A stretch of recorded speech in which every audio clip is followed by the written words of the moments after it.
अगर किसी को जख्म हो गया है और वो क्योर नहीं हो रहा तो येलो चार्ट से बात नहीं बनेगी। नंबर 1, आपको वाइट चार्ट पे आना होगा। 3 दिन के लिए वाइट चार्ट को फॉलो करें। नंबर 2, यहाँ पर घाव है उसके ऊपर सुबह की सूर्य की हल्की हल्की धूप लगाएं।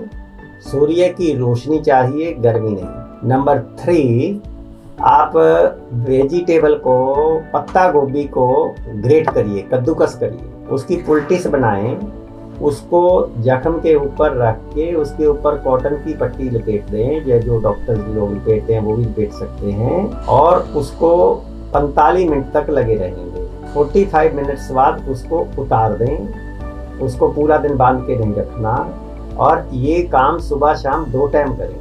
यदि आप ये सब करेंगे, वाइट चार्ट के साथ नीमा लेना होता है और पेट के ऊपर पट्टी लगानी होती है। दिन में 1-2 बार ठंडी पट्टी भी 20-20 मिनट के लिए, आधा घंटे के लिए उस जख्म के ऊपर आप लगा सकते हैं। 3 दिन बाद वो लगभग 50% से भी ज़्यादा ठीक हो जाएगा।